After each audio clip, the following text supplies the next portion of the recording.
વિશ્વ હિન્દુ પરિષદ ધર્માચાર્ય સંપર્ક વિભાગ દ્વારા સંત પૂજન કાર્યક્રમ યોજાયો. વિશ્વ હિન્દુ પરિષદ ધર્માચાર્ય સંપર્ક વિભાગ દ્વારા અષાઢ સુદ પૂનમ ગુરુ પૂર્ણિમા ઉત્સવ અનુસંધાને મહેસાણા વિભાગમાં પ્રાંતીય યોજના પ્રમાણે સંત દર્શનનું તેમજ પૂજાના કાર્યક્રમનું આયોજન કરવામાં આવેલ, જેમાં સિદ્ધનાથ મહાદેવ પૂજ્ય આતુ મહારાજ, સનાતન સેવાશ્રમ ખારી વાવડી જનક મહારાજ, દુધેશ્વર મહાદેવ ગજાનનગીરી, કેન્દ્રીય માર્ગદર્શક મંડળ સદસ્ય પૂજ્ય શ્રી અવધ કિશોરદાસજી મોઢેરા,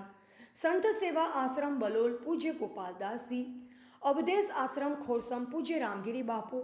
વાલ્મીકી સમાજ આશ્રમ સમી ગોરધનદાસ બાપુ, સમસ્ત રાઠોડ પરિવારના નાંગણેશ્વરી માતાજી, લોલાળા ધામ ખાતે પૂજ્ય શિવાનંદજી બાપુ તેમજ સંતો મહંતોનું પૂજન કરવામાં આવ્યું. પ્રાંત ટોલી સદસ્ય નીતિનભાઈ વ્યાસ અને મહેસાણા વિભાગ ધર્માચાર્ય સંપર્ક પ્રમુખ ધીરજભાઈ ચૌધરી, સામાજિક સમરસતા મહેસાણા વિભાગના ચિરાગભાઈ પટેલ, અધિવક્તા પરિષદના નવીનભાઈ પ્રજાપતિ, રસિકભાઈ દરજી, ચંદ્રકાંતભાઈ ગજ્જર તેમજ શંખેશ્વર પ્રખંડ ધર્માચાર્ય સંયોજક પ્રકાશભાઈ સાધુ વગેરે કાર્યકર્તાઓ સંતોનું પૂજન તેમજ વર્તમાન સમયમાં સનાતન ધર્મ ઉપર થનાર આઘાતોને કઈ રીતે ખાળવા તેમજ એક કૂવો, એક સ્મશાન, એક મંદિર જેવી યોજનાઓ સફળ થાય અને સમાજ સમરસ બને તે દિશામાં સંતોએ માર્ગદર્શન પૂરું પાડ્યું. તેમજ પ્રાચીન મંદિર અને પ્રાચીન ધરોહરને કઈ રીતે સાચવી શકાય તે બાબતે પણ માર્ગદર્શન પૂજ્ય સંતોએ આપ્યું હતું. રિપોર્ટર દશરથ દરજી, પાટણ.